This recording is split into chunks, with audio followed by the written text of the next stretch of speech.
Muy buenas tardes, gracias por sintonizar esta conferencia de prensa a través de las distintas plataformas de los medios de comunicación, en donde las autoridades de gobierno nos darán el balance y actualización de cómo Costa Rica enfrenta la emergencia por el COVID-19.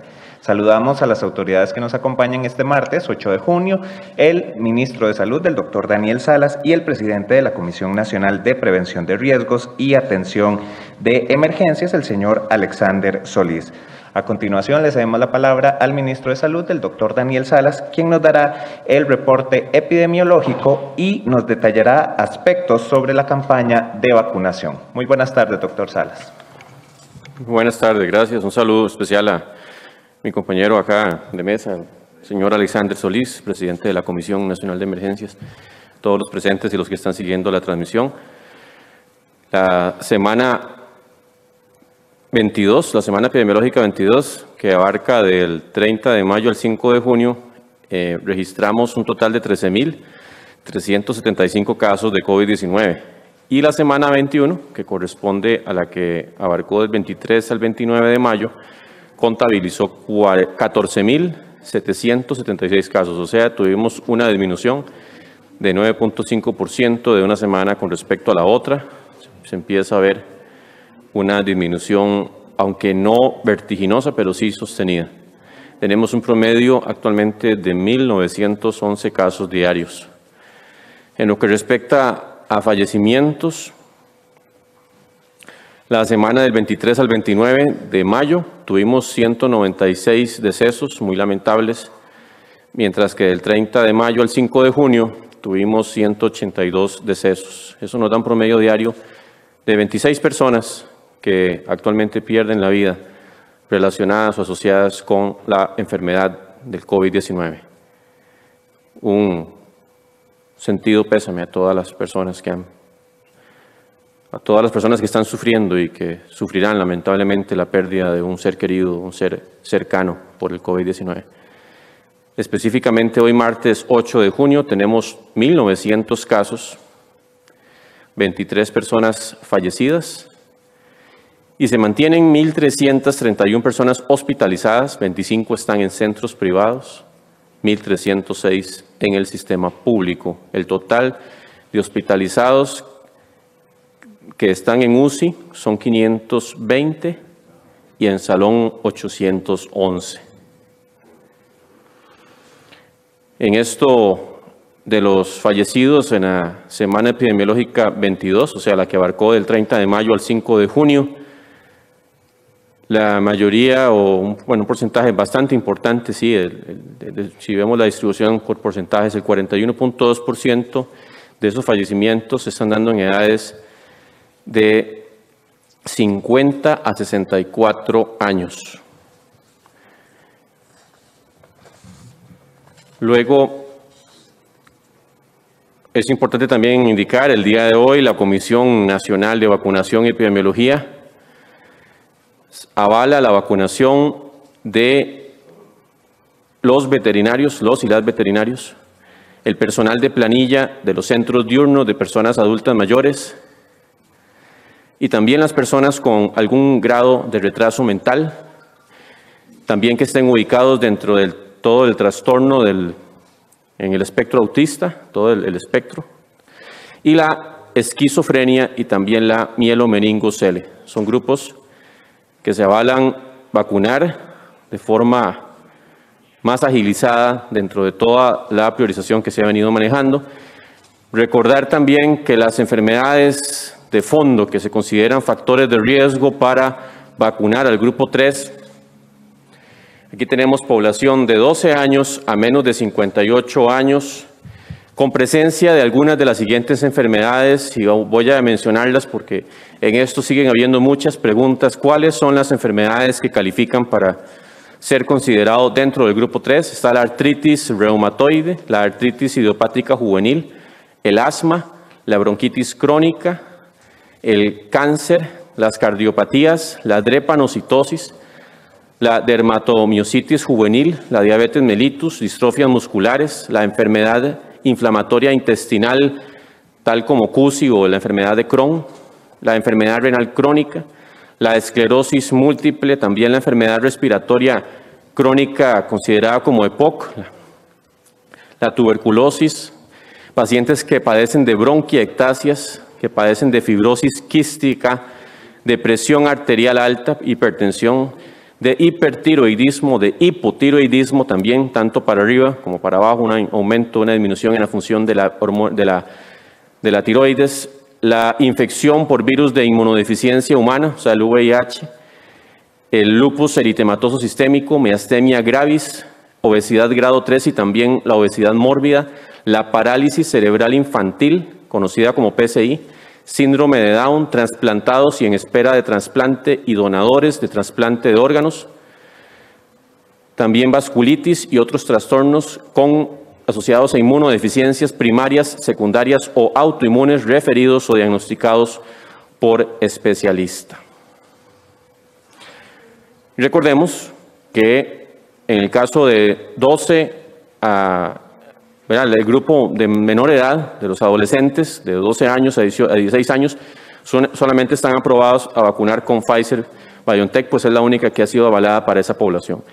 Con respecto a la certificación de la vacunación efectuada fuera del país o incluso dentro del país, he trabajado, le he dado la indicación a la Dirección de Vigilancia de la Salud para que la nueva versión de lineamiento que va a estar disponible a partir de este jueves, el jueves de esta semana, se va a incorporar la posibilidad de que se emita la certificación de una sola dosis. En el caso de esquemas de 2 dosis se puede certificar una sola dosis, incluso por si se solicita para ser aplicada la segunda dosis fuera del país o para otros fines. Y también se habilita la posibilidad de realizar una declaración jurada de la o las vacunas recibidas en el extranjero con el fin de que esa información sea incluida en la certificación. En adelante, la posibilidad de esa declaración jurada para obtener la certificación que emite el Ministerio de Salud, la certificación de vacunación correspondiente a COVID-19. Gracias. Muchas gracias al ministro de Salud, el doctor Daniel Salas, por el detalle. A continuación escuchamos al presidente de la Comisión Nacional de Emergencias, el señor Alexander Solís, quien nos dará el detalle de las alertas en los distintos cantones del país. Muy buenas tardes, don Alexander. Muchísimas gracias, muy buenas tardes, señor ministro de Salud, que nos acompaña también en esta mesa, como él lo indicó, a las personas que están presentes en esta sala, tanto de medios de comunicación como los equipos técnicos y a todas las personas que están siguiendo por las diferentes plataformas. Muy buenas tardes. Durante las últimas semanas epidemiológicas hemos visto cómo se ha dado una leve disminución de los casos. No obstante, sí debemos mencionar que aún estamos por encima de los 13,000 casos. Y esto pues es prácticamente un 58% del máximo de casos que tuvimos en el 2020. Si podemos proyectar la gráfica, podemos observar cómo llegamos prácticamente a duplicar en el 2021. En estas últimas semanas el número de casos, que fueron 8,456, fue nuestro máximo número de casos registrados en una semana epidemiológica en el 2020. Y podemos observar en la parte final las barras rojas últimas de la diapositiva que se está proyectando ahorita, que aún no llegamos al nivel máximo que tuvimos en el 2020. Esto significa que el país completo, todos los cantones siguen con altos valores en el índice de riesgo cantonal. Recordemos que el índice de riesgo cantonal es esa relación de indicadores que valora nuestra sala de análisis de situación con expertos de las diferentes instituciones para poder recomendar las condiciones de alerta por la COVID-19 o por la transmisión del SARS-CoV-2 en nuestro país. De modo tal que por una semana más se mantendrán en alerta naranja los 82 cantones del territorio nacional, dado que, como dije anteriormente, tenemos altos valores en el índice de riesgo cantonal en todo el país.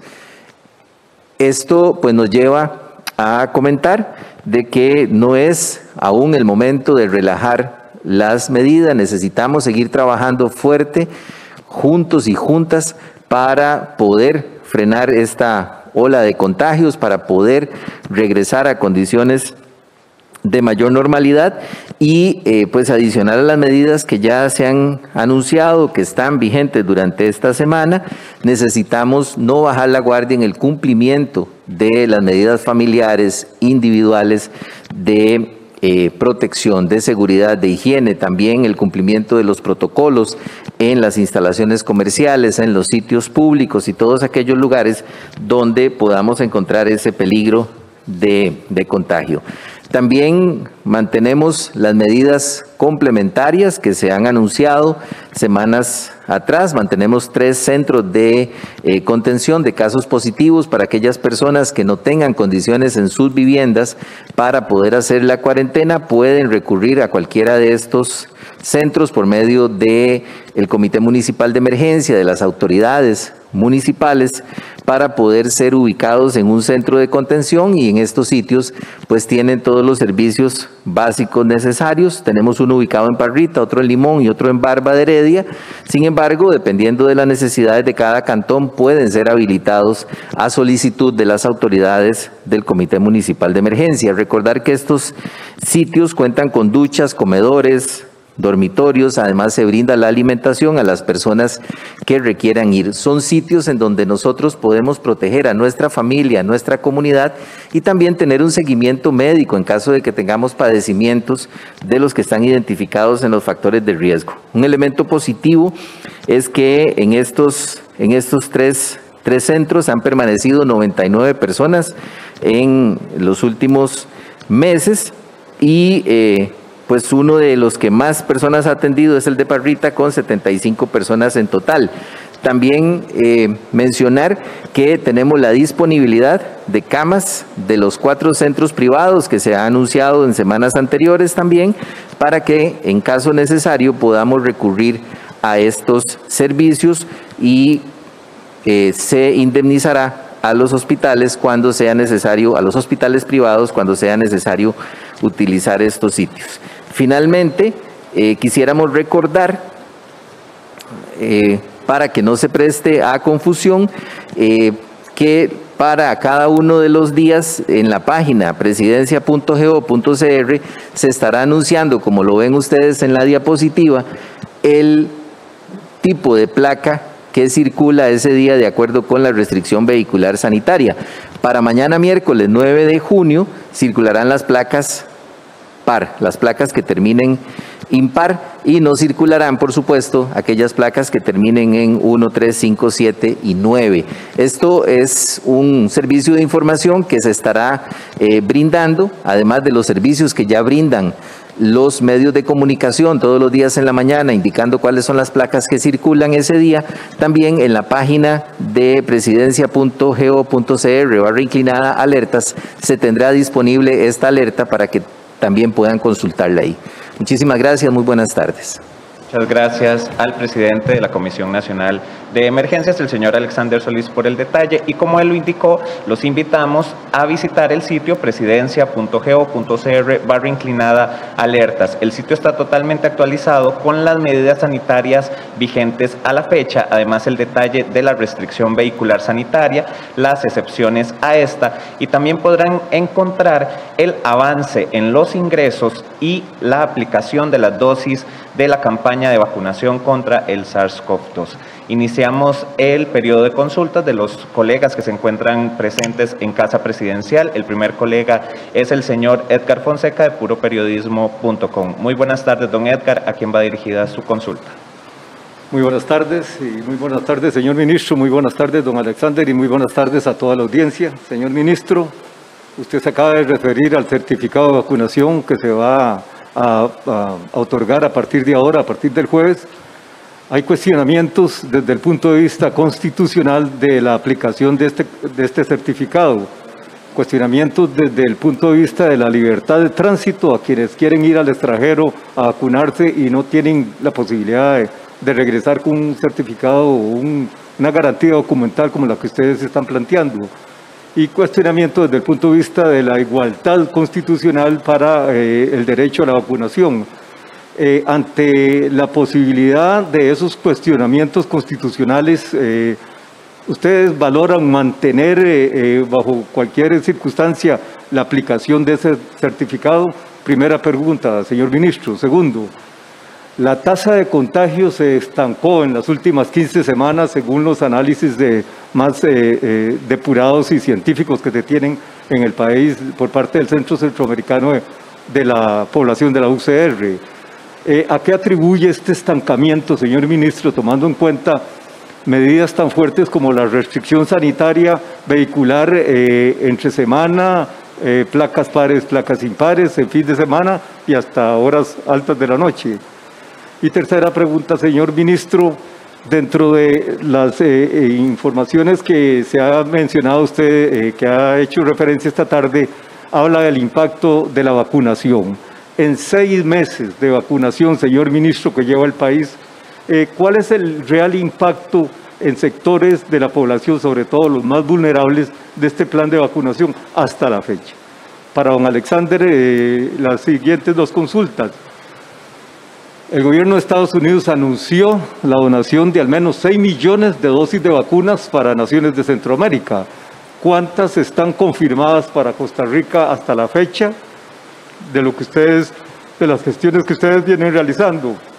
Segundo, ¿cuántas dosis de vacunas quedan pendientes de entregar por parte de la firma Pfizer a estas alturas? Y tercero, don Alexander, de las otras opciones de vacunas internacionales, sea rusa o sea china, ¿está abierta la posibilidad, se ha concretado alguna gestión de donación o de adquisición de estas vacunas? Eso sería. Gracias. Muchas gracias, don Edgar. Escuchamos al ministro de Salud. Sí, gracias, don Edgar. Para responderle muy puntualmente, por eso justamente indicaba que el certificado de vacunación se va a emitir contra declaración jurada. Pues es claro que algún documento tiene que haber y tiene que presentarse también el carnet de vacunación que se le dio en el extranjero. Pero esto era porque en el procedimiento anterior se estaba obviando, por ejemplo, que se pudiera hacer un certificado con solamente una dosis.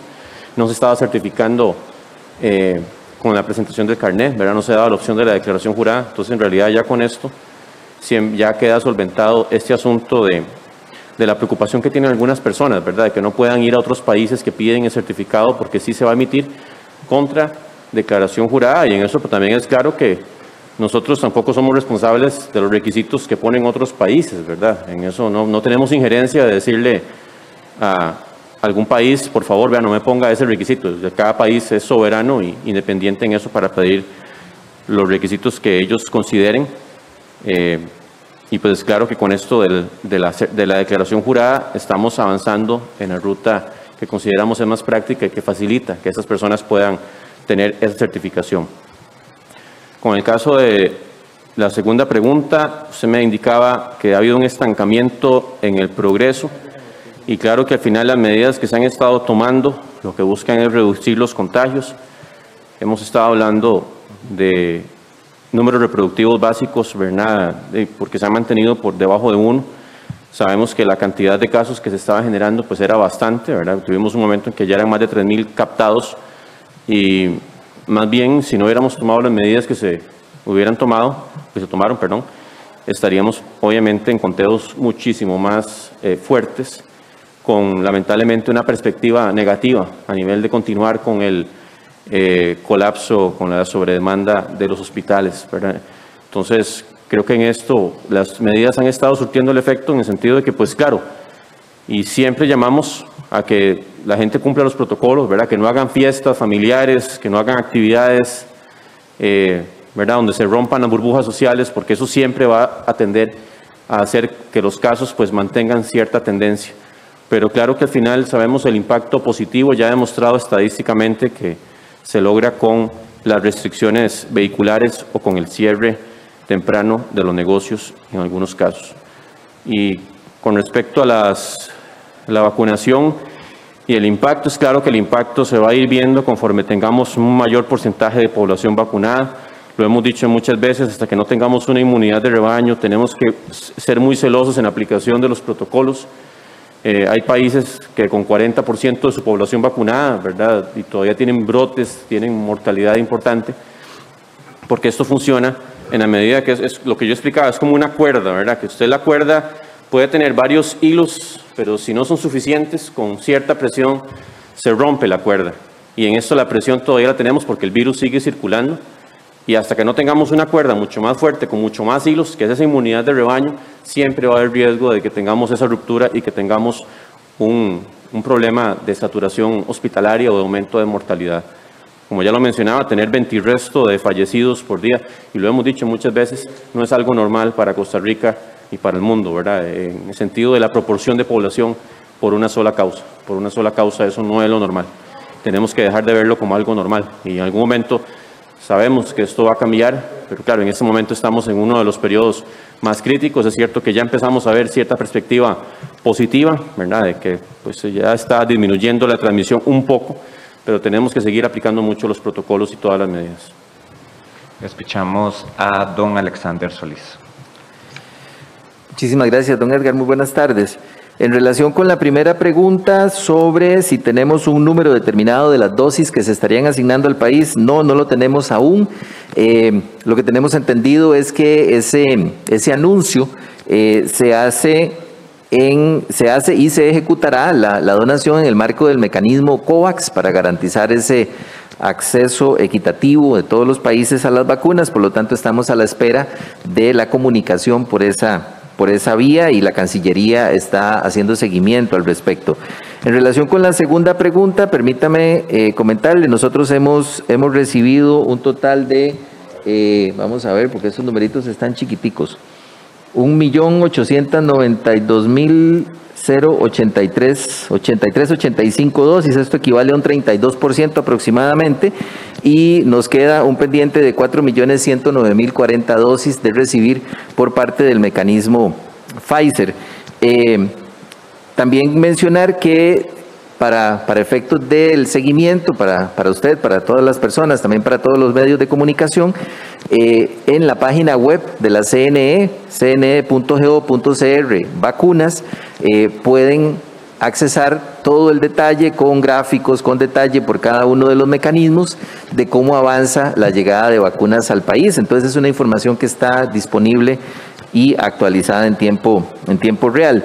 En relación con la tercera pregunta, tanto de otras opciones, ya sea para donación o adquisición, mencionar pues que es un trabajo permanente que la Comisión Interinstitucional de Vacunas desarrolla. No tenemos en este momento un nuevo mecanismo identificado, como ya se ha hablado en otras oportunidades. Se han hecho acercamientos con diferentes gobiernos, con diferentes farmacéuticas, pero la disponibilidad de sus inventarios para suplirnos no aceleraría el proceso que ya tenemos, y en la mayoría de los casos tendríamos que esperarnos hasta el próximo año para poder recibirlas.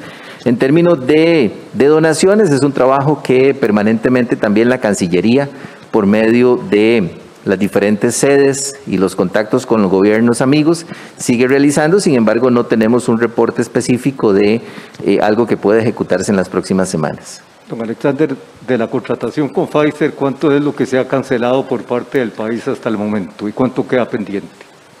En términos de monto. Sí. Bueno, no lo preciso en este momento. Como le decía, hemos recibido un 32% de las dosis. Cada uno de los embarques se paga contra entrega, es decir, nos llega la factura en el momento que se confirma el vuelo, inmediatamente confeccionamos la orden de compra y la transferencia y se va pagando conforme ingresan. Yo no tengo el dato preciso en este momento, pero con mucho gusto se lo podemos hacer llegar hoy mismo en la tarde.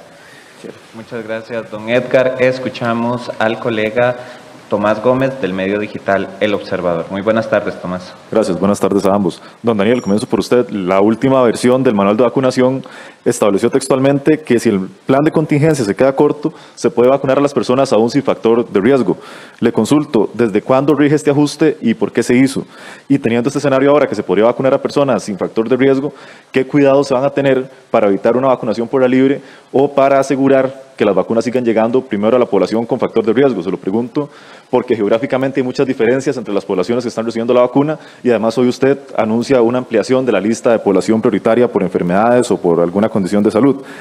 Y para don Alexander Solís, quería consultarle, la semana pasada Pfizer bajó drásticamente la entrega de vacunas al país. ¿Qué explicaciones nos dieron en esa línea y qué proyección hay o qué plan hay para asegurar el flujo de vacunas correcto? Si bien el fin de semana pasado llegó una dosis grande de AstraZeneca y COVAX no son constantes en lo que nos envían. Entonces, ¿cómo estamos por ahí? Muchas gracias. Gracias, Tomás. Escuchamos al ministro de Salud. Sí, gracias, Tomás. La respuesta, bueno, eso está incluido desde el manual 4, estamos en la versión 6 actualmente, y lo que busca es cuando ya hay viales abiertos y ya se van eventualmente a desperdiciar porque no apareció ni la gente convocada inicialmente ni el plan B, sí se contempla que se puede aplicar a personas inclusive del grupo 5 para no perder esas dosis, pero no es que se programa de una vez aplicar vacunación abierta, ¿verdad? Sino que es más bien para aprovechar lo que ya está programado y cuando ya fallan los mecanismos de, ¿verdad? Que no llegó la persona convocada, que se tenía una lista B y se llama y no puede porque está fuera del área, ¿verdad? O lo que sea. Entonces se autoriza para no perder vacunas hacer esa aplicación, pero no es que se está haciendo de manera abierta como eventualmente se podría interpretar. Ok, y le pregunto nada más, don Daniel, ¿hay algún registro donde se tenga, valga la redundancia, registrado la lista de personas que han recibido la vacuna? Claro. En este momento. Sí, ¿Está sí. centralizado? ¿Quién lo maneja? Eso está en el EDUS. El EDUS tiene un módulo que se llama el CIVA, que es el módulo que se diseñó específicamente para registrar las vacunas y el que es un componente del EDUS. Y ahí se registra, además de los registros también manuales. La caja lleva un control de las dos formas, tanto manual como electrónico, de todas las personas que se han ido vacunando, incluso en aplicación del EDUS, para las personas que ya se han ido vacunando, si ingresa, ¿verdad? Y consulta, ahí aparece cuál vacuna se le aplicó, en qué momento, ¿verdad? Todo el detalle de la vacunación. Muchas gracias. Escuchamos a don Alexander Solís. Muchas gracias, Tomás. En relación con el descenso en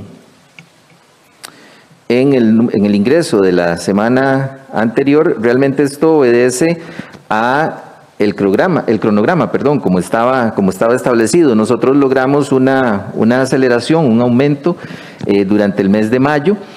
Justamente lo que conversamos con la empresa en el momento que hicimos la primera ampliación era que íbamos a tener un proceso de aceleración para el mes de mayo. En junio seguiríamos ajustados al cronograma que se había pactado originalmente y para julio, agosto y septiembre tendríamos también un trimestre de aceleración correspondiente a los 2 millones de dosis que se finiquitarían con los últimos 3 meses. Entonces, estamos en el rango de cómo se ha pactado el cronograma.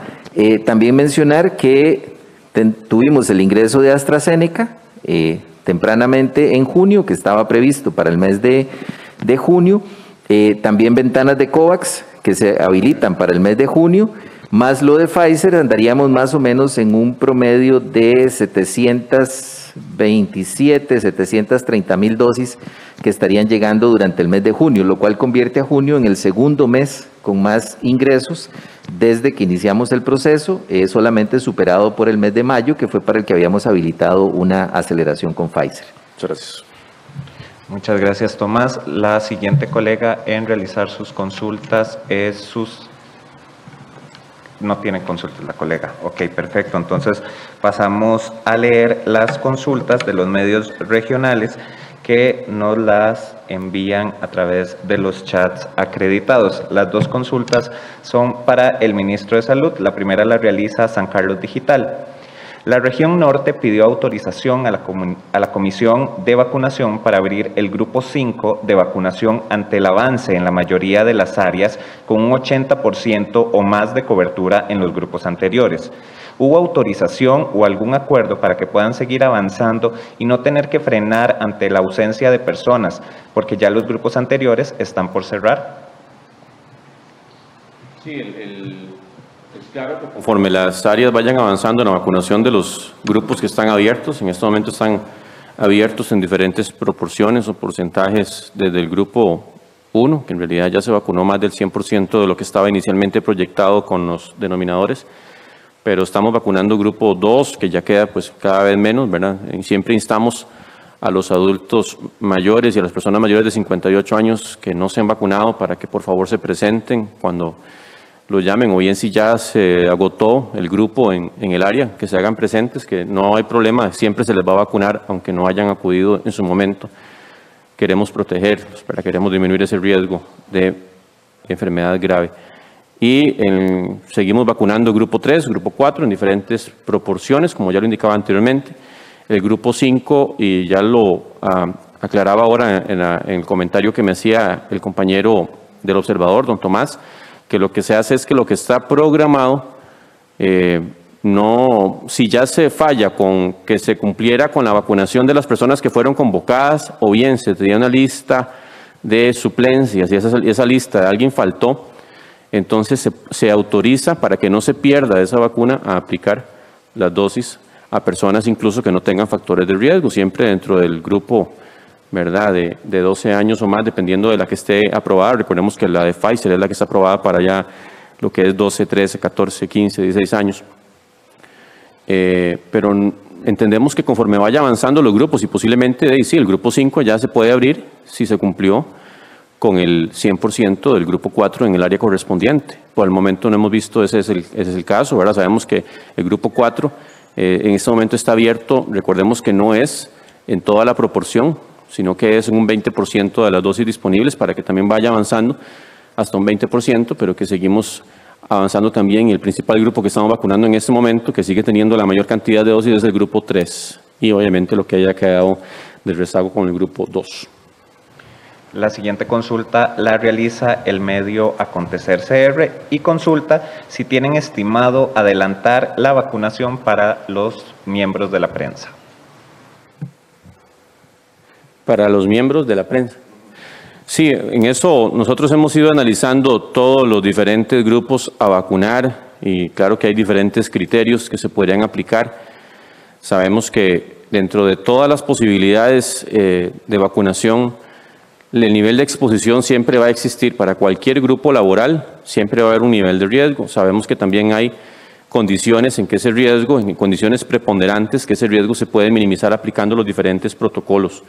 Pero nosotros, en ese sentido, recordemos que ya los periodistas o los comunicadores que han estado contemplados desde el grupo 2, desde el grupo 3, ya se han ido vacunando también. Y recordemos que también es una proporción de población nada menor, porque sabemos que cerca del 50% de la población mayor de 18 años tiene presión arterial alta. Sabemos que hay una gran cantidad de personas con asma, por ejemplo, u otros factores de riesgo.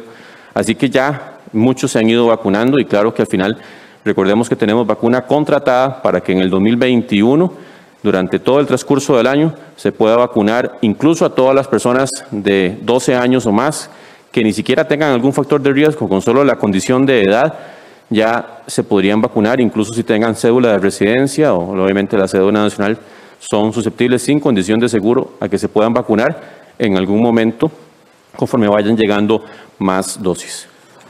Muchas gracias al ministro de Salud, muchas gracias a los colegas que participaron de manera presencial y también que enviaron sus consultas de manera remota. Antes de finalizar, les recordamos el sitio presidencia.go.cr/alertas. El sitio está totalmente actualizado con las medidas sanitarias vigentes a la fecha, el detalle de la restricción vehicular sanitaria, las excepciones a esta, y también, como le indicábamos al inicio, pueden encontrar el detalle del avance de ingresos y de aplicación de dosis en la campaña de vacunación contra el COVID-19. Presidencia.go.cr/alertas. Le agradecemos la presencia al ministro de Salud, el doctor Daniel Salas, también al presidente de la Comisión Nacional de Prevención de Riesgos y Atención de Emergencias, el señor Alexander Solís. A ustedes muchas gracias por su sintonía. Muy buenas tardes.